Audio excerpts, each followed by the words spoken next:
We've got to lift our entire class together. We've got to join a mass movement. We cannot be divided by nation, by religion, by colour, by whether you're on the books or self-employed. We've got to build the whole thing back up. When we do that, we'll have a movement that is unstoppable. The trade unions have got to be there with the people that are in work, the people that have finished work, the retired members, disabled people, environmental campaigners, whatever it is. We've all got to connect up, because the heart of the problem is the system, and the system is based on profit. And I do believe in a general strike. We need a 24-hour strike in the spring of everyone that's involved, right? They've all got to run their own ballots under the law, but we can coordinate and synchronise. And then on the Saturday, if that's Thursday or Friday, on the Saturday, the railway workers will work and bring everyone down to London for the biggest demonstration we can get going on a national basis. So it needs to be a general strike and a rolling campaign across all our communities.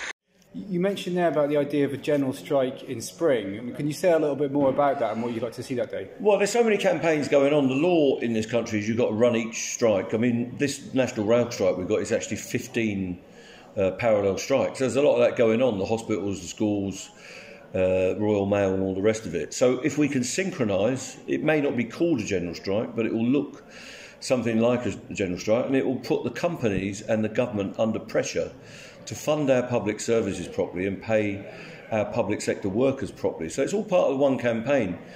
Public sector workers are not on strike because they want to break the system. They're on strike because the system is broken. That includes what they get paid. I've got to persuade other trade union leaders, and the leaders, the members of those unions have got to persuade their own leaders. So it's a big task, but it is building. February the 1st is the start of that, when the civil servants, the teachers' unions and others will be out on the streets. We'll have regional demonstrations. Our working class organisations have to come back.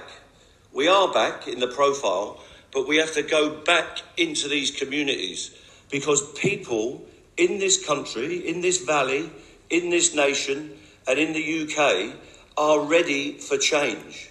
They are ready for fundamental change. You can see how much more powerful we are becoming on a daily basis. They don't want that.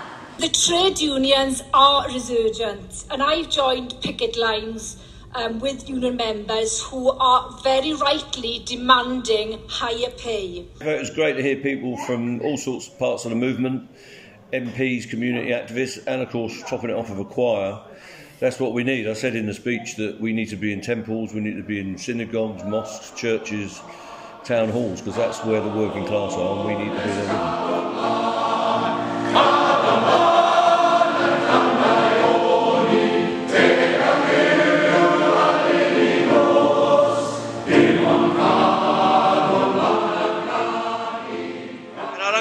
What the rich say. I don't care what the commentators say. If we are united, this movement and our class is unstoppable. So let's change our communities, let's change our countries, rebuild our movements and win for our people on our terms. Thank you very much.